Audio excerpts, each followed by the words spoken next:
Dans cette vidéo, nous allons voir les opérations sur les dérivés.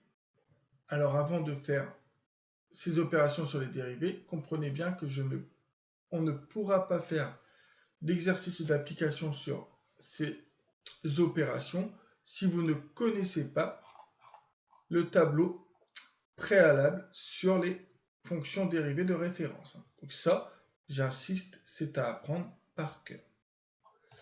Donc, dérivé du produit d'un réel avec une fonction. Donc pareil, là je vais mettre des propriétés, je vais les prouver quand on peut les prouver. Et à la fin, on fera un tableau résumé où au final, vous pourrez n'apprendre que le tableau résumé tout en devant savoir faire l'épreuve.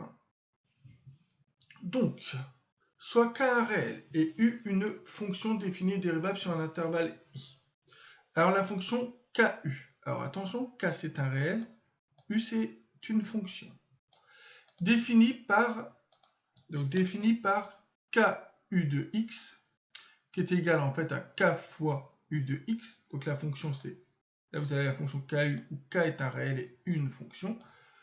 Donc définie par le réel fois l'image de X par la fonction U est dérivable sur I. Et on vous dit que la dérivée de ça, donc la dérivée de ça, c'est K fois, donc c'est K fois U'X.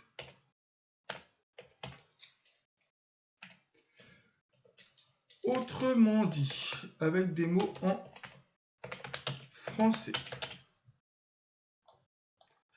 Donc, autrement dit,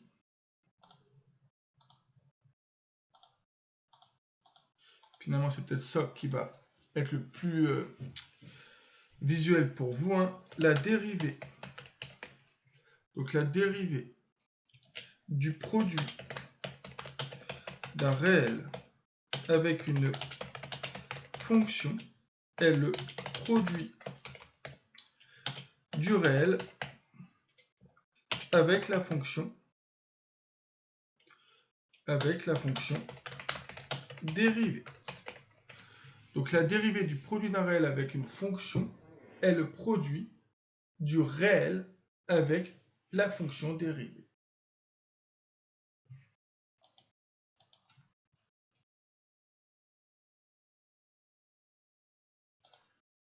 On va faire la preuve. Et ensuite, on va faire une application qui va vous permettre de visualiser assez facilement ce que je viens de dire. Donc la preuve, on va faire toujours pareil, le taux d'accroissement puis la limite. Donc on prend A un nombre de l'intervalle I, on va montrer que la fonction f définie sur I par f de x égale KU de x est dérivable en A, c'est-à-dire que les nombres dérivés existent. Soit h différent de 0, donc f de A, ça va être K fois U de A. F de A plus H, ça va être K fois U de A plus H. Donc la différence, ça va être ça, moins ça. Alors faites attention parce que là j'ai peur qu'il y ait beaucoup de confusion. Ne me dites pas on va développer par KU ou je ne sais quoi. U ici c'est une fonction. Donc il n'y a pas de développement. C'est comme ici, vraiment c'est l'image de A plus H par la fonction U. Du coup, ensuite nous avons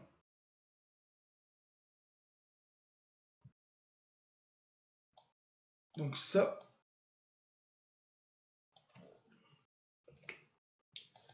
Alors, sur H, nous avons ça qui est égal à. Alors, par contre, ce que l'on peut faire ici, c'est ici, vous avez K ici, mais qui est un réel. La K, c'est le réel, par contre. Donc, K, c'est un réel. K, c'est un réel. Donc là, par contre, on peut factoriser par K. Je vais même le factoriser ici. Finalement, ça sera peut-être plus visuel. Donc vous avez K facteur de U de A plus H moins U de A. Voilà. Donc du coup, le numérateur, c'est plutôt ça. Et du coup, je vais pouvoir sortir ce K de la fraction et dire que c'est égal à K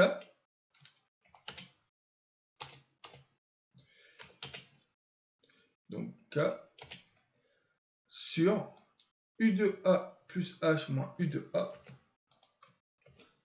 sur H. Et alors là, c'est là où il faut bien comprendre ce que l'on a ici. En fait, ça là, c'est le taux d'accroissement. Donc ça, c'est le taux d'accroissement de la fonction U en A. Donc c'est le taux d'accroissement de la fonction U en A. Donc, je vais le mettre ici, remarque. Donc cette quantité-là est le taux de variation ou d'accroissement. Donc le taux de variation de la fonction U en A. Ce qui signifie que quand on fait la limite de ça, alors là c'est pareil, on passe aux limites alors qu'on ne connaît rien sur les limites. Donc on va utiliser un théorème qui dit que la limite d'un réel fois, comment dire, la limite d'un réel fois quelque chose qui tend vers un réel, c'est la limite du réel fois la limite de l'autre chose. C'est compliqué hein, de donner des mots quand on ne peut pas donner de théorème précis. Hein. Donc, je vais dire, or,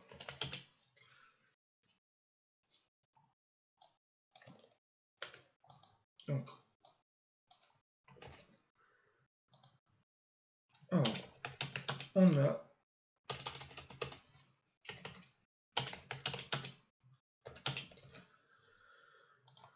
alors, la limite.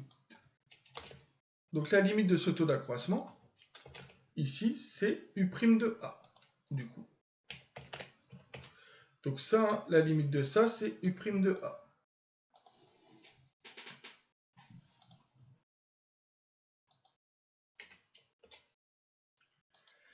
Donc maintenant, si on fait la limite de ça, la limite de ça, c'est la limite de ça. Donc c'est égal à la limite de ça. Et donc j'ai dit que la limite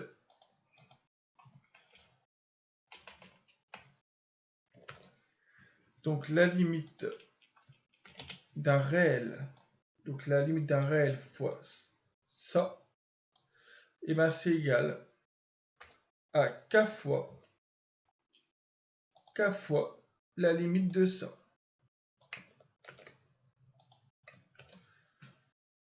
Et du coup, c'est égal à k fois U' de A.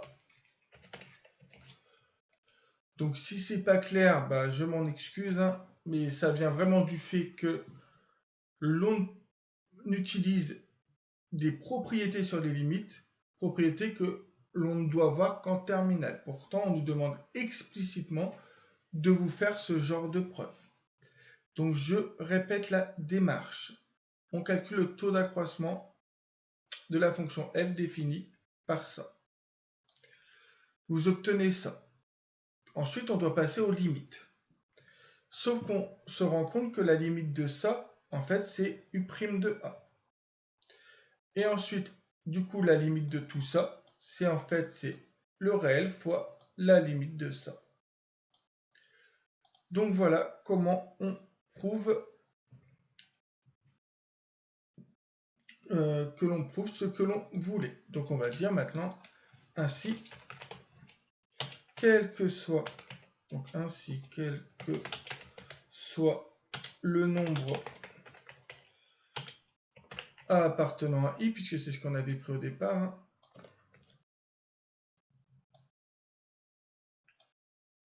Donc, quel que soit le nombre A appartenant à I, on vient de prouver que f est dérivable, puisque la limite existe. Donc, f est dérivable en A. Et quand on dérive, l'ensemble des nombres dérivés, c'est f' de A égale k fois u' de A. Ce qui signifie que remplacez ça par x et vous obtenez ce que vous voulez. D'ailleurs, ça, il n'y a aucune raison que je ne le mette pas dans l'encadré.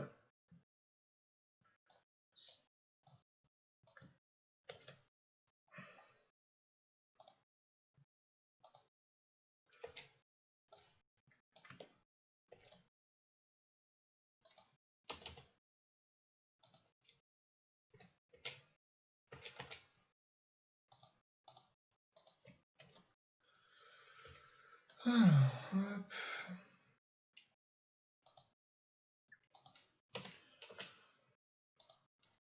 Donc voilà, je vous laisse visualiser 10 secondes cette preuve-là.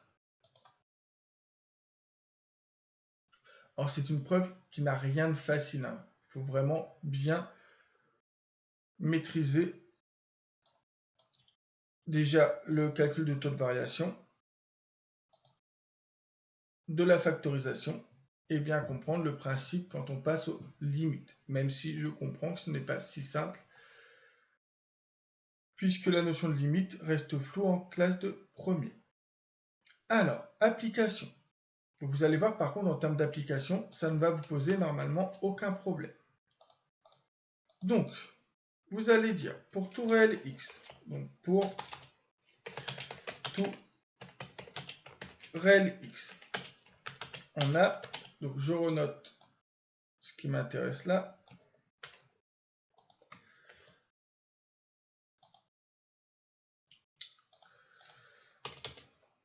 Alors, et pour tout réel x, on va dériver. Donc on a plusieurs théorèmes à utiliser. Donc première chose, nous avons un réel fois x puissance 4. Donc d'après le théorème, c'est 8 fois la dérivée de x puissance 4. Et la dérivée de x puissance 4, vous descendez le 4, et le 4 devient 3 en puissance. Et ensuite, vous faites la conclusion avec 8 fois 4 égale, alors là, il y a un problème. Voilà. Et donc, vous m'écrivez que f' de x, au final, vous obtenez que c'est égal à, donc j'ai dit 8 fois 4, 32, x puissance 3. Ensuite, nous allons faire la même chose, mais cette fois, on va se servir de la fonction inverse ici. Donc, pour tout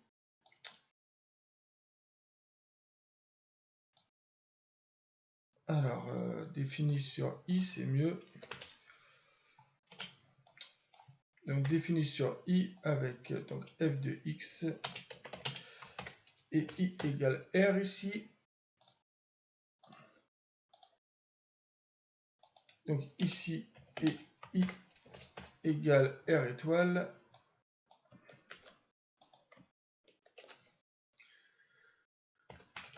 Voilà. Et i ici égale r plus.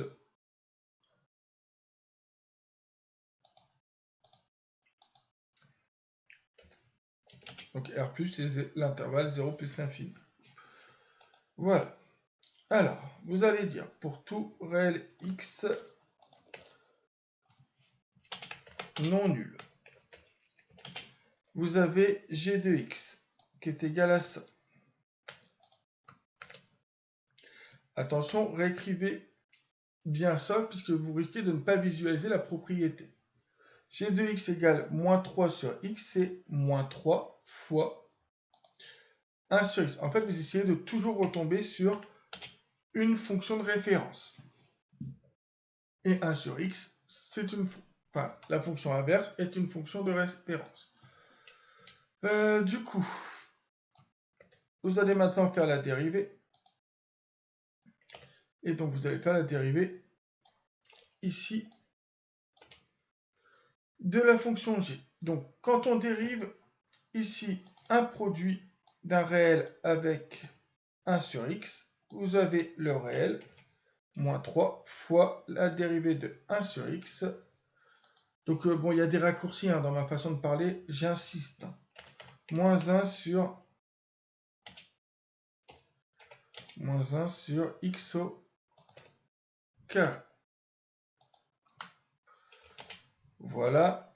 Et vous faites le calcul. Alors là, encore une fois, quand on met prime, apparemment, ça fait un problème sur Word. Donc voilà. Et vous obtenez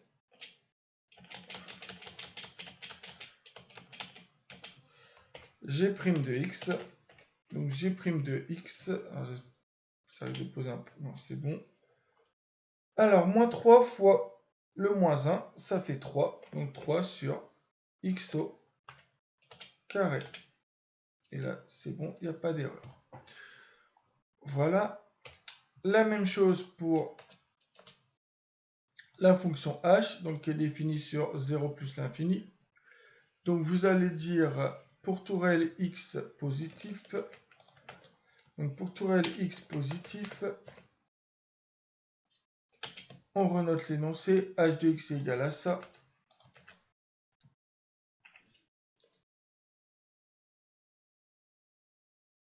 Et vous allez faire pour tout x. Et là, faites attention quand on dérive, c'est pas pour tout x positif, mais pour tout x strictement positif. H' de x égale, puisqu'on a la fonction racine carrée.